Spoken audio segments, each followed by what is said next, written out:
Shalom semuanya teman-teman, pembelajar firman Tuhan bersama-sama saya dan tim kami di sini. Apa kabar? Welcome back. Apa kabar Ibu Ratna Yulianawati sudah standby, dan juga kawan kami dari Phoenix, Arizona, Ibu Irene Mujianto, thank you for joining, dan juga keluarga dari Sorong, dari GBI Rumah Doa, puji Tuhan adiknya sudah sembuh di Rumah Sakit Persahabatan. And kita akan segera mulai supaya Anda semua yang selama perjalanan lebih dari 1 tahun ini dengan adanya global pandemi ini, saya yang dengan tim kami yang mengembalakan jemaat dan kita cek satu persatu karena ada kelompok kecil ya, tentu memudahkan kita untuk bisa memantau kondisi-kondisi jemaat yang mungkin mengalami banyak kejadian tragis dalam hidupnya selama kadang-kadang COVID atau ekonomi, dan karena banyak ya turunannya dari si COVID ini, efeknya ini. Dan hari ini kita akan belajar bagaimana memproses penderitaan. Penderitaan karena kehilangan dan karena duka. So, oke, the suffering of loss and grief. Nah, ini kita belajar dari Ayub. So, saya kasih judul hari ini Ayub bertemu Tuhan lewat penderitaan. Saya sengaja kasih judul ini supaya Anda tahu that suffering ada tujuan yang mulia dari Tuhan untuk kita semua alami. Suffering is not death. Suffering is on the journey towards meeting encounter God. Jalan menuju pertemuan dengan Tuhan. Yes, through suffering. Okay, let's pray. Mari kita berdoa. Ya Bapa kami yang terkasih, Bapa kami yang mengerti hidup kami jauh daripada kami pikir, kami faham bagaimana hidup sukses, bagaimana hidup benar. Kau Allah yang punya rancangan dan pemikiran yang jauh lebih tinggi daripada pemikiran dan rancangan kami. Sejauh langit dari bumi, demikianlah jauhnya pikiranmu dan rancanganmu bagi setiap kami secara individu. So, buat kami ini rendah hati dan mau berserah padamu untuk tidak memaksa kehendak kami yang jadi, tapi biar kami berserah, belajar untuk berkata, I surrender. Supaya kau bebas melakukan apa yang kau mau lakukan, karena rancangan bagi kami indah adanya. So, Roh Kudus, kau guru kami, pembimbing kami, kau sahabat kami, penghibur kami, tolong kami untuk bisa fokus dalam pembelajaran selama 1 jam ini, dalam Bible study ini. Kami minta pewahyuan dan kelepasan, kebebasan dan penebusan akan terjadi melalui pembelajaran sore hari ini. Dalam nama Yesus Kristus kami berdoa mengucap syukur. Amen. So, saya masih melanjutkan mengenai the book of Job, kitab Ayub yang kita akan bahas ya. Dan bagaimana, apa yang kita bisa belajar sih, apa yang kita bisa glean, dan apa yang kita mesti lewati, dan bagaimana kita ngelewatinya. Kita tentu belajar dari Ayub. Karena Anda kalau takut baca Ayub, bacanya Pasal 42 dulu aja. Saya punya prinsip, kalau mau beli buku bagus, bacanya di end-nya aja dulu. Jangan baca depannya, karena depannya banyak panjang kronologisnya. Tapi kalau endingnya bagus, ya udah beli aja bukunya. And Alkitab tuh buku yang satu-satunya paling bagus endingnya, kemenangan. The church will triumph. And kita baca Ayub 42, of course you see, Ayub itu orang kudus yang hidupnya sukses mencapai the fullness, kepenuhan total dari rancangan Allah, destiny Allah bagi dia dan bagi anak cucunya. Hidup dengan 4 generasi, menikmati Tuhan, dan Ayub sebagai bejana untuk membawa hadirat Tuhan di keluarga mereka. Dari hubungan suami istri yang kacau rusak menjadi restorasi, menjadi indah kembali, mesra kembali. Sampai punya anak 10 dan tercantik, terganteng seantero dunia. So, you cannot complain. Tetapi kita harus dimurnikan untuk layak mendapat apa yang Tuhan sediakan sebagai the best of the best. So, kalau kita suka nyanyi the best is yet to come. Itu adalah lagu prophetic ya. And you dare to say the best is yet to come, you better believe it. Dan kalau hadiah yang Tuhan berikan is the best, are you in the best condition untuk bisa menerima the best yang Tuhan sediakan bagi Anda? Ini ada pola nih yang saya pelajari. Yusuf menjadi the best of the best logistik man untuk mengatur kesejahteraan satu negara yang dia di mana dia dijual sebagai budak, tapi akhirnya bukan satu negara aja dia sukses. Seluruh dunia punya problem kelaparan, diatur di kakinya Yusuf loh. And he carry himself dengan karakter Kristus. Lihat dong, kalau Anda mau lihat karakter Kristus ada di seseorang yang alami penderitaan, suruh dia ketemu sama orang yang bikin dia menderita. Yusuf bertemu sama 11 kakaknya yang bikin dia betul-betul sebetulnya mau dimatiin sih. Dibuang ke sumur, dijual untuk suatu transaksi yang menguntungkan oleh Yehuda sebagai budaknya tangan kanannya si Firaun, menjadi dituduh memperkosa istrinya bosnya sampai menjadi kepala penjara walaupun dituduh pemerkosa. Oke, mau ngomong reputasi dibikin jadi lumpur udah alami lah Yusuf. Udah ganteng, jadi cocok lah dianggap sebagai playboy atau Don Juan kali ya. But still ternyata dia setia sama Allah, dia nggak mau berdosa sama Allah, dia nggak mau berdosa sama tuannya. Walaupun dikhianati dan difitnah. Sampai titik terakhir, 2 tahun sebelum kelepasan kebebasannya dia dari tekanan itu, dari penghakiman yang nggak fair dia ditebus loh. Dia ngomong sama juru rotinya, juru minumnya Firaun. Karena mimpimu diterjemahin benar, jangan lupa aku ya. Baru dia sekali itu mengeluh. Get me out of here, man. Tapi bukan manusia yang keluarin Yusuf. Allah yang keluarin Yusuf. Bukan manusia Yusuf dan istrinya yang mengeluarkan Ayub dari bencana yang mengerikan dalam satu hari hilang. Kalau ngomong suffering loss, he lost everything. Tetapi dalam berapa pasal dia mengeluh. Anda lihat akhirnya, dia tidak Allah nggak bisa kerja sama orang yang murtad. Dan Ayub menunjukkan dia nggak pernah murtad. Nah, caranya gimana supaya nggak murtad? Melewati sakit batin yang sakit sekali. So kita lihat di Ayub 3 hari ini. Ayub 1 dan 2 itu kita melihat, saya kasih konklusi ya. Luar biasa. Kalau mau ngomong, nah saya nggak bisa bilang Ayub agamawi di Ayub 1 dan 2. Saya nggak bisa ngomong dia terlalu rohani. Enggak, karena yang ngomong dia saleh dan tidak ada dosa di mulutnya itu Allah. Diperkenalkan ke Satan, dan juga Allah kasih pernyataan. Dalam segala Ayub gak pernah berdosa dengan bibirnya. Itu real, itu Allah yang ngomong. Bahkan temennya sampai ngeri ngeliat penderitaan dia. Kalau ngomong kehilangan kerugian, ini gila. Saya bisa ngalami rusak nama baik, reputasi saya dicoreng, segala macam itu dalam berkala. Kalau si Ayub kan satu hari kelar semua. Anak mati 10, istri ngutukin dia, he lost everything. Kalau ngomong berduka, he's the grievous man in the whole world yang pernah alami ini. Okay? Tetapi dia gak berdosa loh. Nah tapi di hari ke-8, nah dia dikasih temannya 3 tuh. Dan temannya betul-betul sangat mengerti psikologi, sangat mengerti jadi counselor itu gimana, karena mereka diam. Tidak khotbah, tidak coba nguatin Ayub. Mereka turut merasakan penderitaan Ayub. Sampai gak bisa ngomong. 7 hari, 7 malam. So the friend perfect tuh. Bagaimana menemani seorang yang kehilangan seperti itu. Fantastic. Hari ke-8. Ayub 3 masuk. Kita baca ya. Ayat 1-5. Saya ambil perikop ini. Sesudah itu Ayub membuka mulutnya dan mengutuki hari kelahirannya. Hari ke-8. Gak kuat deh emosinya. Bludak dia. Maka berbicaralah Ayub. Dengarin, ini orang marah sama Tuhan nih. Biarlah hilang lenyap hari kelahiranku. Dan malam yang mengatakan seorang anak laki-laki telah ada dalam kandungan. Biarlah hari itu menjadi kegelapan. Janganlah kiranya Allah yang di atas menghiraukannya. Dan jangan cahaya terang menyinarinya. Biarlah kegelapan dan kekelaman menuntut hari itu. Awan gemawan menudunginya dan gerhana matahari mengejutkannya.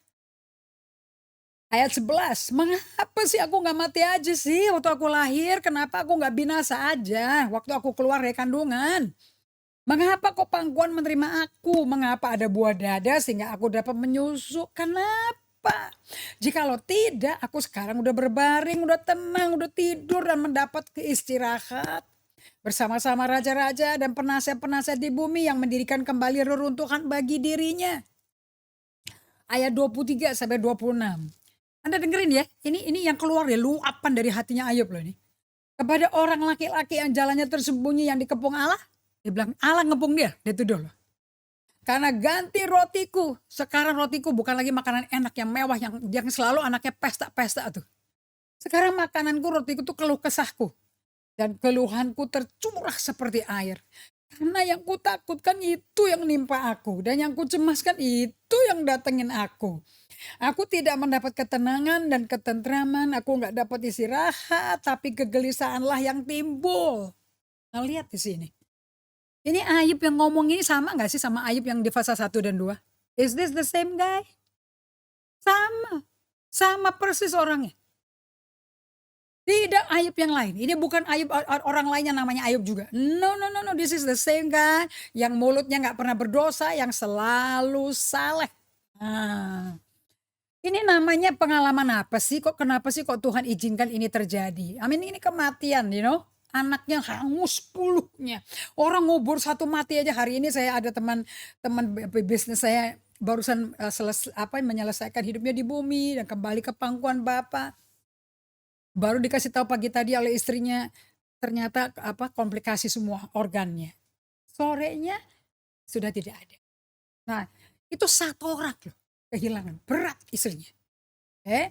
Karena mereka lagi ngalami semua krisis, semua ekonomi, segala macam lah krisis. Kayak bertubi-tubi loh.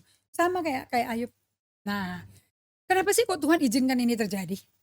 Buat apa? Tuhan mau ngelihat apa sebetulnya?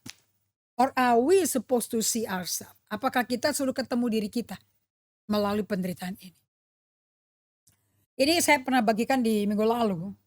Kita belajar sama seorang yang mengalami juga, orang pikir itu depresi ya. Clinical depression, ternyata tidak. Seorang usia 17 tahun yang baru lahir baru dari Romania, yang cinta Tuhan gila-gilaan, namanya Agnes ya. Dalam cinta mula-mula karena baru lahir baru sama Tuhan. Dia siap meninggalkan negaranya, siap meninggalkan keluarganya. Mau menyatakan kebaikan Tuhan kepada semua orang. Sampai dia masuk ke biara di mana dia mau bagikan, mau diutus sebagai misionari. Nah saudari Agnes ini ternyata pada waktu sampai ke tempat di mana dia jadi misionari di Calcutta, India.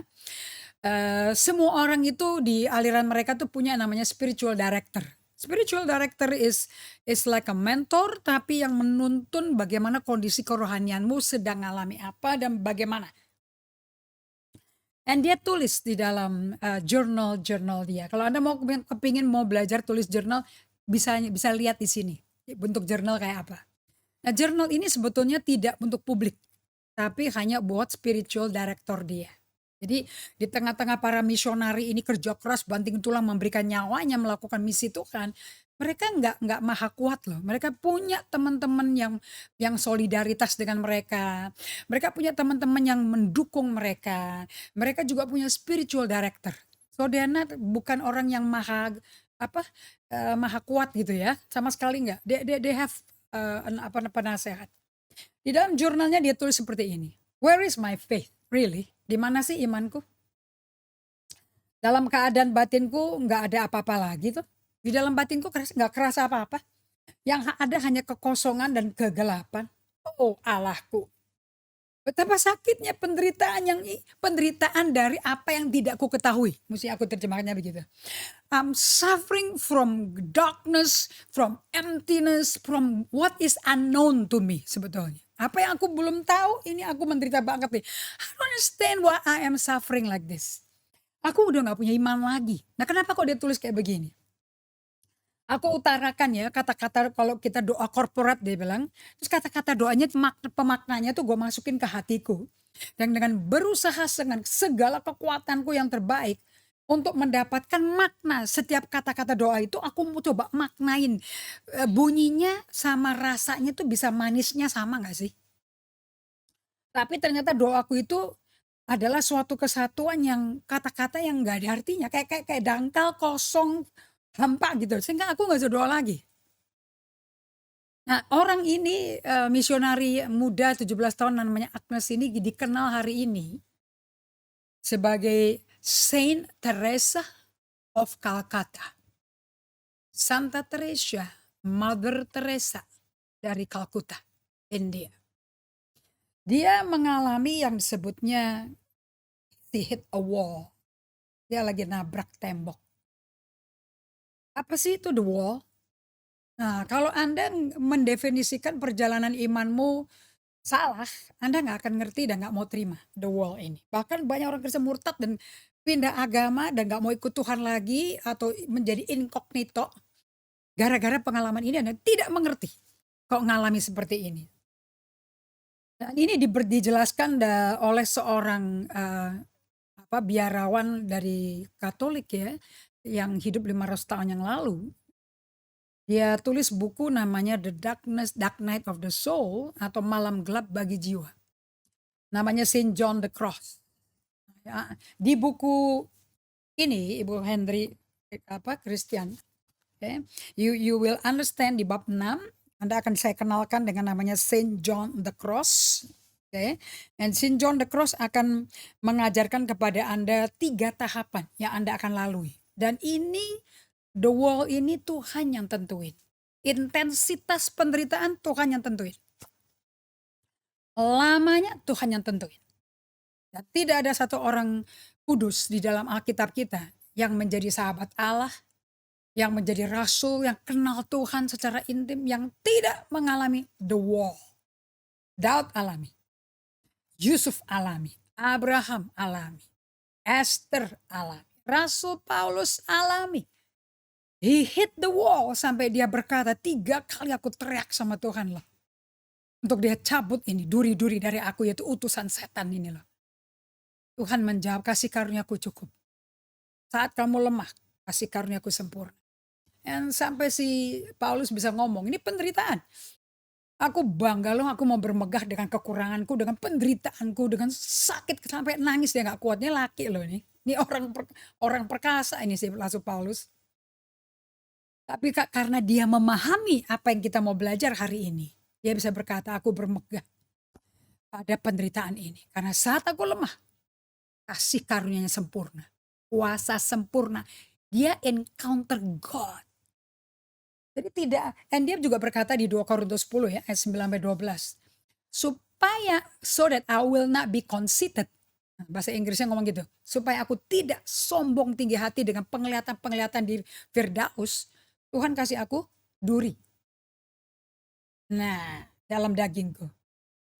So, the way suffering itu buat apa? Supaya kita belajar humility. Kerendahan hati. Dan you really learn to surrender.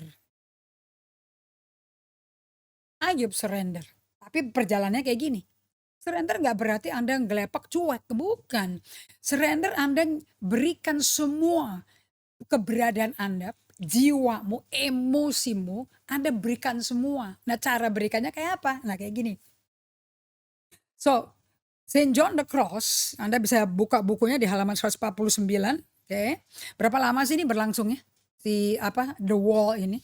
Pengalaman kayak si Ayub kan Tuhan nggak tulis specifically, berapa tahun Ayub menderita jadi jembel, jadi orang melarat, borokan, rusak fisik, rusak mental, rusak roh, keras dia punya roh. Berapa lama? Nggak ditulis. Imagine that Tuhan nggak tulis berapa tahun. Anda hitung aja berapa pasal. But he did not write it. Ujungnya dia encounter God in the suffering. So how do you surrender? Cuek-cuek kan diem-dieman gak bisa ngomong. Really? Dan Anda kalau menderita kehilangan 10 anak mati dalam 1 hari. Wow. Apakah surrendernya hanya bisu tuli? Enggak. Ayub gak begitu. Dia teriak sama Tuhan. Ayat ke-8. Surrender itu membawa kejujuran apa yang ada pada jiwamu, pada emosimu kepada Tuhan. Tuhan mau kejujuran, bukan drama. Bukan pura-pura suci, bukan pura-pura kuat, bukan memulia-muliakan Tuhan, enggak. Okay? Either Anda begitu atau Anda bunuh diri loh. But follow Ayub. Saint John the Cross mengatakan gini, ada 3 bagian ya di dalam, ada 2 tingkatan di dalam Dark Night of the Soul. Number 1, Anda akan mengalami your senses mengalami kekelaman. Number 2, your spirit is dark completely. Okay? Ini biasanya kalau udah sampai penderitaan yang berikutnya lagi yang sangat-sangat sakit, mungkin kalau Ayub udah sampai kekelaman roh. He went to that death. Okay? Yang penting untuk kita perhatikan di sini adalah tidak semua pencobaan yang kita jumpai setiap hari itu tembok. Jadi kalau kayak Anda kena macet 2 jam di jalan itu bukan tembok, saudara. Anda kepleset gitu, benjol palanya, keterkilir lehernya, musti ditarik, retract itu bukan tembok, ya kan. Itu yang yang tembok itu kelasnya Yakobus ngomong tuh. Anggaplah suatu bahagia kalau kau jatuh dalam pelbagai pencobaan. Pelbagai kan nggak mungkin cuma satu seijik macet 2 jam di traffic. Sampai Anda terlambat, mungkin sampai pingsan, suffocated karena mati AC-nya segala macam, buka jendela dong ya. Nah, apabila kalau Anda jatuh dalam berbagai pencobaan, Anda tahu itu ujian terhadap imanmu menghasilkan ketekunan. So suffering will test your walk of faith. Perjalanan imanmu akan diuji. What is faith actually? Nah, kalau Anda mengalami the dark night of the soul, actually apa sih Ibu? Anda bisa baca Alkitab, atau even baca bukunya Peter Scazzero, tetapi blank. Totally datar, kering mati. Baca Alkitab doesn't get anything. Gak dapat apa-apa baca Alkitab. Doa Anda nyanyi lagu yang dulu sempat sekali membuat Anda terenyuh, membuat Anda hancur hati, tersungkur-sungkur, sampai kepleset, sampai ketiduran, sampai bangun lagi, sampai ketiduran lagi.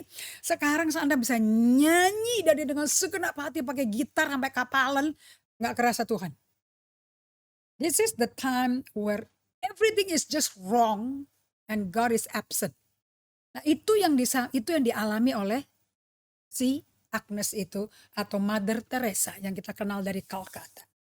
Pengalaman seperti Mother Teresa, so dia tuh kira-kira 50 tahunan. Jadi dari 17 tahun berapi-api sama Tuhan langsung pergi jadi misionari. Dia menyerahkan diri mau jadi misionari ke Calcutta. Melihat anak-anak kecil yang ditaruh sama orang tuanya di pinggir jalan karena gak bisa kasih makan, gak bisa ngidupin. Yang kelaparan dan yang dia bilang yang paling kasihan sakitnya bukan hongerudem.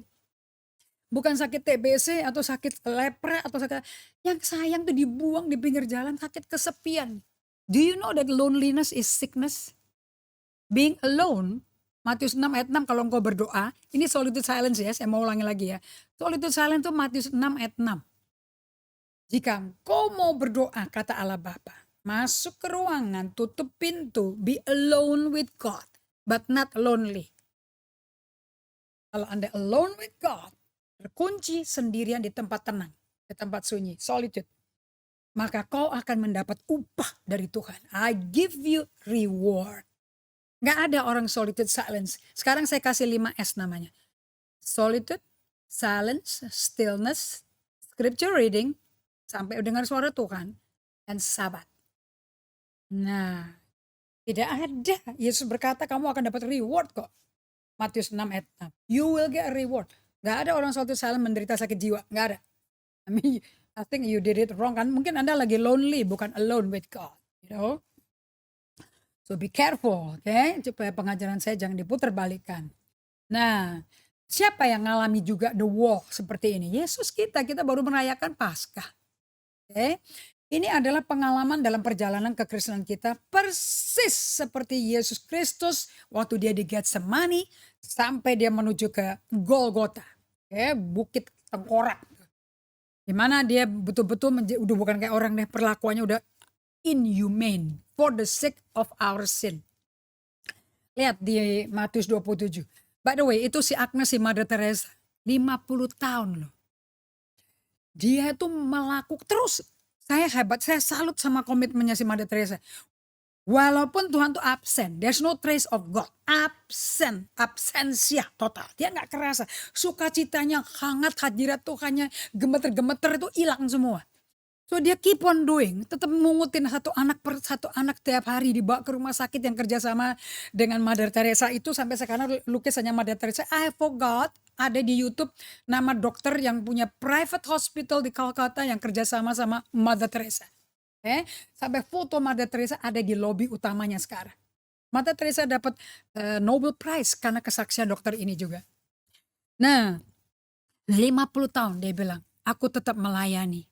Membagikan kasih Kristus pada orang-orang hina. Tapi itu saudaranya Yesus, kata Yesus. Tapi I don't feel God. Not in my prayer, not reading the word. Saya absen dari Tuhan. I don't know why God doing that to me. Tapi dia tetap senyum. Dia bilang, senyumku menutupi penderitaan dari ketidaktahuan. Kenapa Tuhan tinggalkan aku? But she was faithful. Itu saya belajar dari Mother Teresa. I know di mana saya wobbly, tapi dia faithful. Nah, perjalanan ini juga dialami dengan Yesus di Matius 27 ayat 46 sampai 50. Kira-kira jam 3 berserulah Yesus dengan suara nyaring sekali. Eli, Eli lama sabachthani. Artinya, Allahku, Allahku, mengapa engkau meninggalkan aku? Yesus berseru pula dengan suara nyaring. Ya, dua ayat yang dalam satu pasal yang sama tapi dua berbeda. 146, 150. Yang satu berkata, Allahku, Allahku, kenapa kau tinggalkan aku? Terputus saudara hubungan. Tapi dia tetap panggil Allahnya loh. Itu faith. Bisa mengandalkan segalanya pada Allah walaupun dia gak kerasa apa-apa. Dan tetapi di ayat 50 berbeda. Dia berteriak keras lagi. We call it the triumphant cry. Jeritan berkemenangan. Into your hand, Father, I commit my spirit. Ke dalam tanganmu, Bapa, kuserahkan rohku. Itu kemenangan tuh. Karena dia panggil Bapak lagi. So apa sih definisi kehidupan iman kekristenan Anda? Nah ini pertanyaan Anda perlu tangkap baik-baik ya. Definisi kekristenanmu itu diuji saat Anda mengalami penderitaan. Suffering has a meaning. Your faith walk. Orang benar hidup karena percaya bukan karena melihat. 2 Korintus 5 ayat 7. Perjalanan iman kita akan diuji. Saya ngalami ini 5 tahun terakhir. Sampai hari ini. Never stop. Gak ada stopnya. Langsung disambung sama COVID-19. Continuing. Ngalami banyak sekali pencobaan, ketidakpastian, ketidaktentuan. Everything, everywhere. Nah, iman kekristenan Anda akan teruji seperti apa kualitasnya. Kalau Anda kenal, sebetulnya Anda ini percaya jadi pengikut Kristus berdasarkan apa ya? Kalau Anda nggak mau murtad, Anda nggak mau meninggalkan Tuhan, dan meninggalkan gereja atau jadi orang Farisi yang menghakimi, be careful.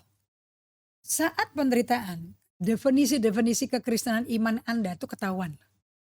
Iman Anda dasar pengertiannya ini. Ada beberapa definisi yang dipakai oleh orang Kristen, yang diberikan oleh orang percaya saat mengalami masalah berat. Jadi penderitaan itu penting. Kita akan tahu fondasi Kristenmu kayak apa sebetulnya. Macam-macam. Nah, pasti macam-macam karena juga imannya kelasnya juga kita kan bertumbuh dari iman ke iman kan. Anda baca Roma 1 ayat 16 ya. We grow from glory to glory, from faith to faith. That means your faith is growing up. Ada iman kosong, iman kecil. Ingat Yesus ketegur murid-muridnya, iman besar dan iman mega. Mega iman itu wanita Sirofenisia. Yang Yesus berkata, aku datang untuk domba-dombaku bukan buat anjing. Dan wanita itu berkata, Sirofenisia dari Sidon itu berkata, remah-remahnya pun cukup kok. Aku cukup kok. Wow, iman mega seperti ini. Bahasa Yunani itu mega. Gak ada. Kalau iman besar itu perwira Kapernaum. Ingat itu? Berkata aja, maka hambaku akan sembuh. Dan Yesus ngomong gak pernah tumpang tangan, gak pernah ketemu hambanya orang tentara Romawi itu sembuh. Tentara itu. So there are different classes of faith. Nah tergantung fondasi kekristenan Anda apa. Ya, Anda mikirnya ikut Tuhan itu jadi apa. Nah mayoritas. Orang Kristen itu, aku jadi Kristen karena aku telah buat keputusan bikin Yesus Tuhan. Aku mau jadi Kristen because I decide to make Jesus my God. Nah, kalau aku ikut Yesus dijamin kan mati ke sorga. Kalau aku ikut Yesus, damai sejahtera berkat pasti akan menyertai aku. Nah, kalau Anda cuma percaya hanya percaya aku jadi Kristen karena aku buat keputusan, you have to make decision correct, tapi itu tidak lengkap. Kalau itu pengetahuan dasar kekristenan iman Anda cuma itu nggak cukup. Nanti di tengah penderitaan Anda murtad. Kok aku udah buat keputusan ikut Tuhan, aku udah bayar perpuluhan, bayar bayar apa, persembahan, aku bangun gedung ibadahnya gerejaku, aku kasih persembahan ke orang miskin, aku nggak expect akan menderita loh. Jadi seperti orang miskin itu loh. Aku percaya Tuhan akan apa yang kutabur aku tuai, aku mesti tambah kaya raya. Itu karena keputusan satu yang kubuat, Yesus Tuhanku. Really? Hati-hati. Your foundation, your faith in God will be tested. Makanya imanmu akan diuji. You will be tested, Yakobus katakan. Petrus juga ngomong, imanmu bertumbuh dong dari percaya, kemudian jadi tekun, menjadi penguasaan diri, menjadi sabar, sampai menjadi kasih dengan sesama dan kasih ke semua orang. You need to grow up to be like Jesus, you need to love one another, love others. Nah, kalau kalau kekristenanmu karena membuat keputusan, betul, that is correct, but incomplete, tapi nggak lengkap. Terus ada juga orang berkata, oh, iman kekristenanku itu basisnya adalah hidup dengan Tuhan, adalah hidup dengan peperangan. Spiritual warfare, dengan suatu battle, suatu warfare, kehidupan dalam peperangan. Nah, ini dasarnya ada dong. Kan Paulus berkata di Efesus 6 ayat 10 sampai 17 bahwa peperangan kita bukan melawan darah dan daging, tapi melawan roh-roh di udara, pemerintah-pemerintahan. Ya. Kita pakai senjata peperangan kita, saudara-saudara. Wah, gitu. Jadi setiap kali ada penderitaan, setiap kali ada masalah, pasti ini peperangan rohani, setan nih yang menyebabkan. Jadi semua masalah Anda hadapi itu setan yang salah. Anda nggak pernah salah apa-apa. Anda udah orang benar, orang suci, orang yang mengabdi Tuhan, tidak ada salah apa-apa. Anda perfecto. Yang salah setan. Makanya mesti diganyang tuh setan. Jadi ikat lepas tuh tiap hari gitu. Lama-lama Anda capek loh. Nah, sampai Anda keikat sendiri nanti. Nah, apakah betul di kehidupan kekristenan ada peperangan rohani? Ya betul dong. Tapi if you grow up, you don't need to bind everything all the time. Setan takut kalau sama orang Kristen berjalan dalam kasih. Karena kasih menutupi segala pelanggaran. Kasih bikin Anda nggak bisa kepahitan. Nanti Anda baca bab 7 dari Emotionally Healthy Spirituality. Enlarging your soul through grief and loss. Justru kehilangan dan duka akan membuat jiwamu semakin besar untuk roh Allah berdiam dalam Anda. There is purpose. Nah, jadi kalau cuma tahu kekristenan itu mengenai peperangan rohani, is correct tapi tidak komplit.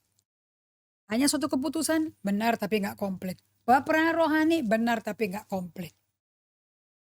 So definisi iman kekristenan kita apa dan? Kekristenan is a journey, suatu perjalanan.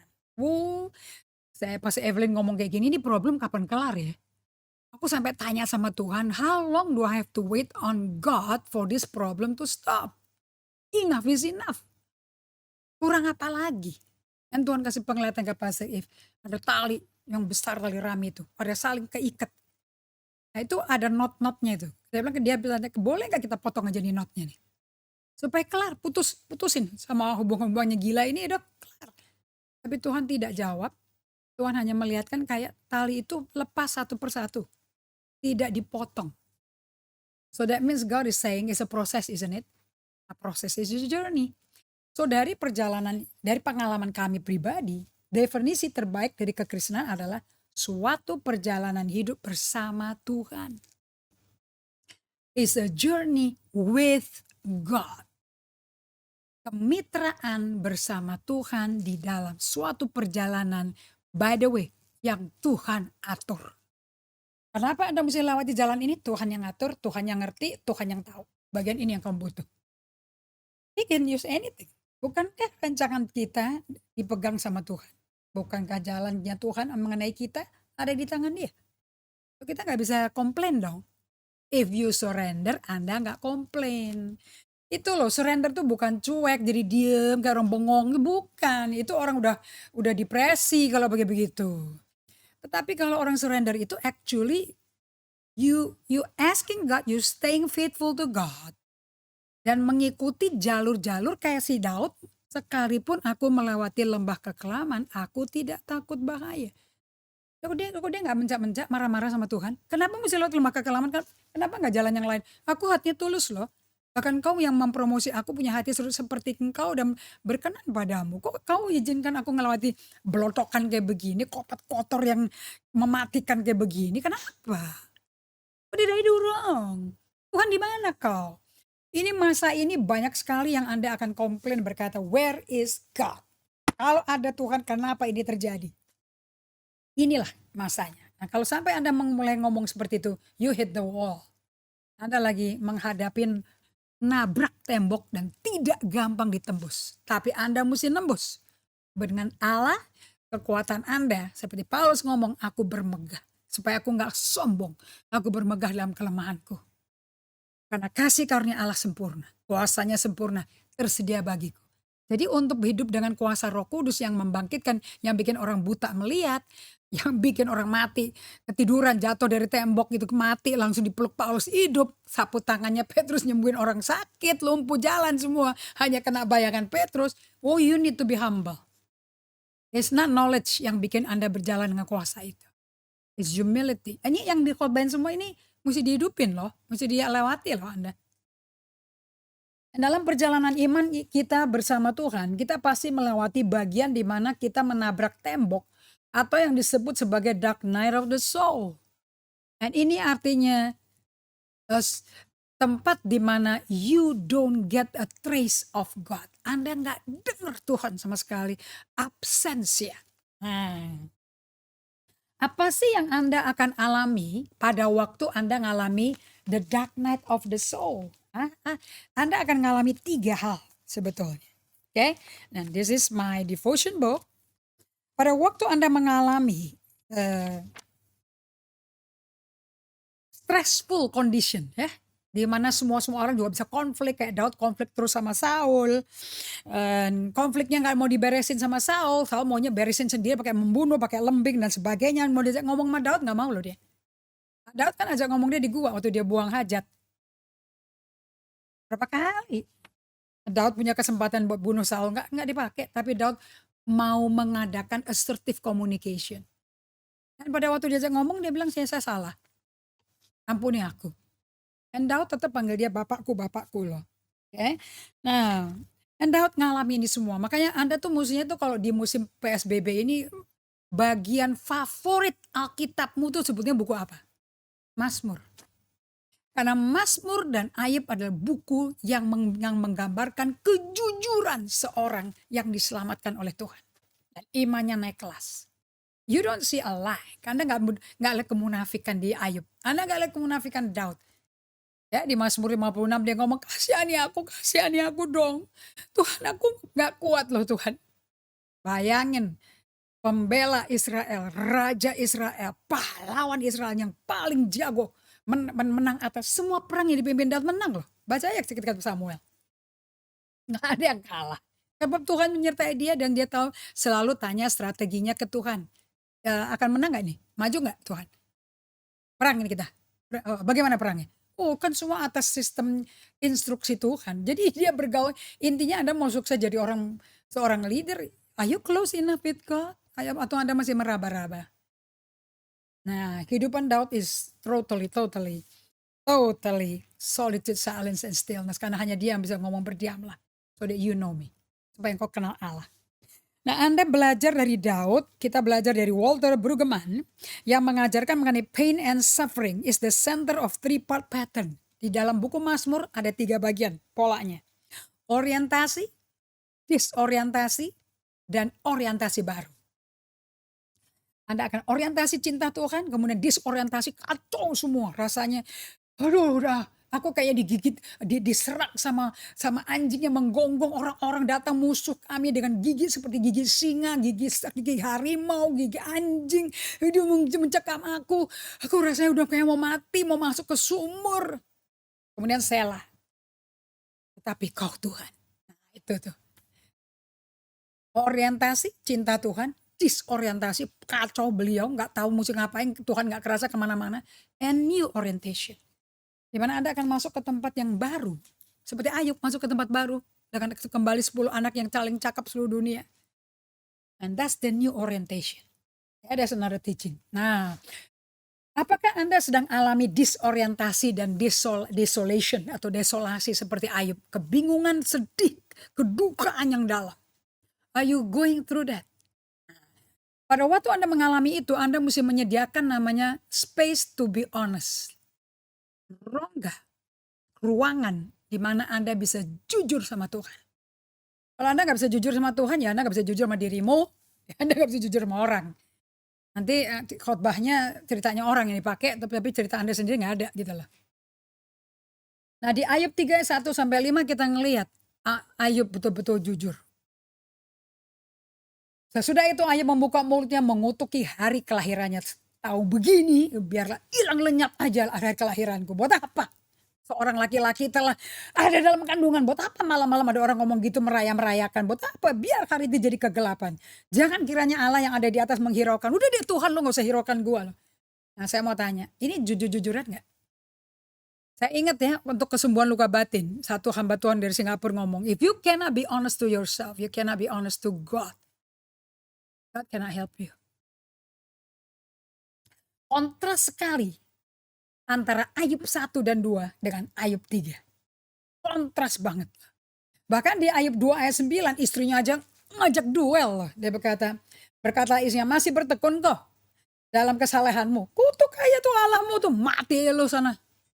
Anda punya istri ngomong kayak gitu setelah hilang semua ya ada orang mengharapkan suaminya mati men. Kan responnya Ayub kan mulia kan ya saudara-saudara ya, saleh.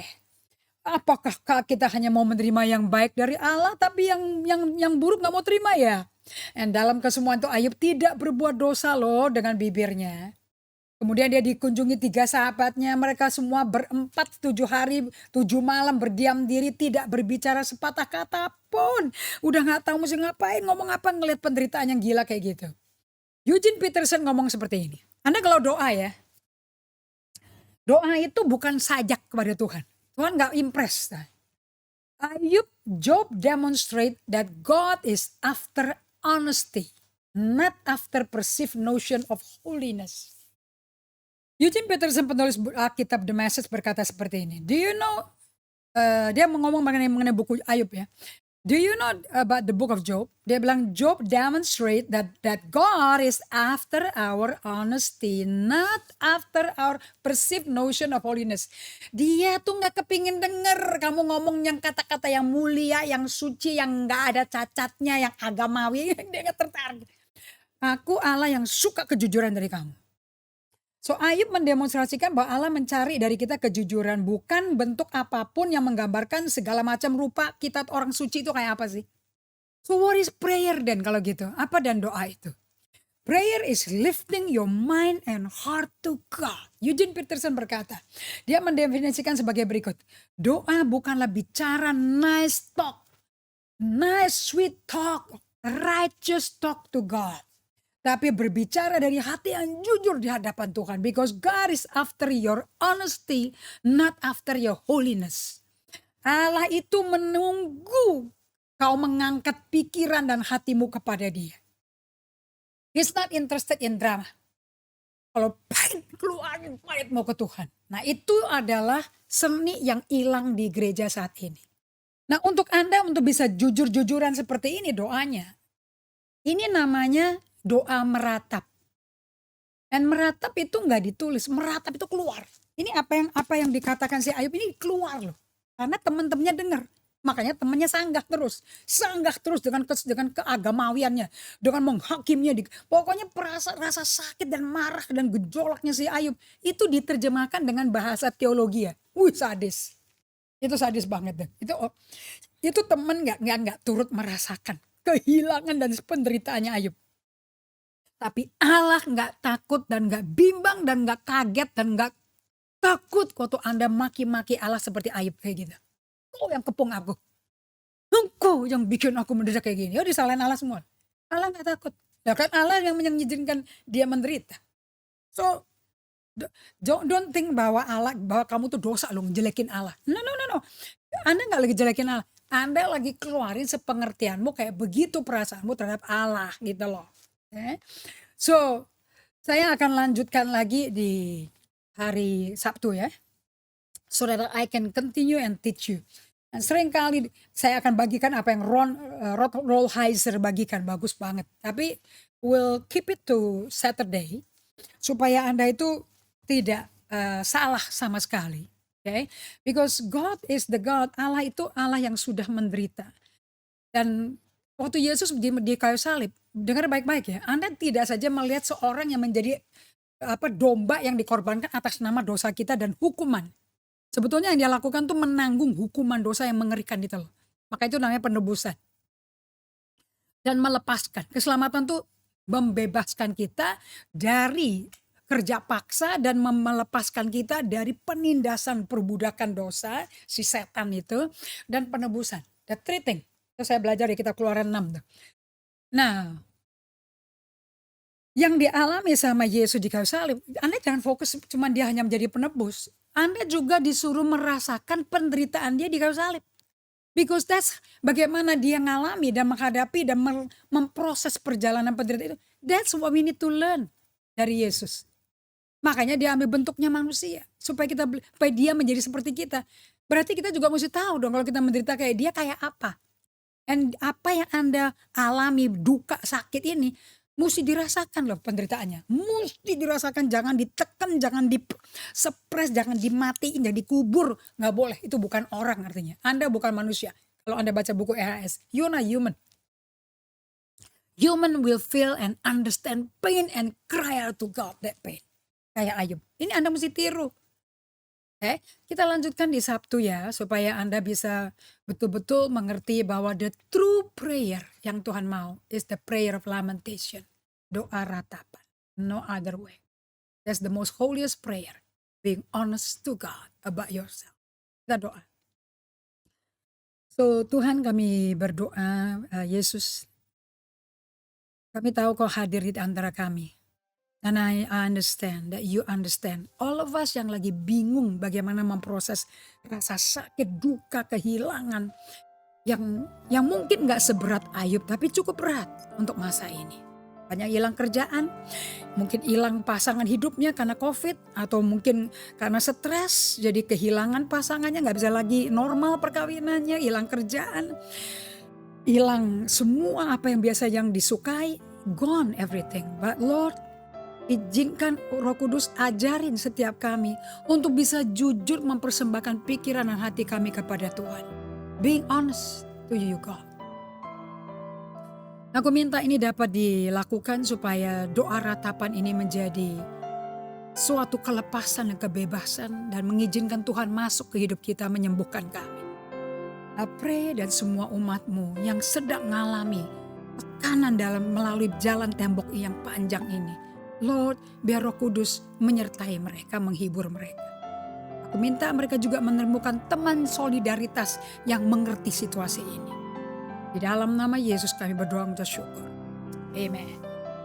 Well, thank you so much untuk semua yang sedang belajar. Yes, namanya ini doa ratapan. Dan saya percaya Pak Ludiman ngalami Tuhan Yesus penderitaan di kayu salib. Ya mesti ngerti Yesus tuh ngalaminya gimana, karena dia kan manusia juga. Dan dia bilang dia juga ngalami. Turut merasakan segala kelemahan kita. Tapi dia gak mau berdosa.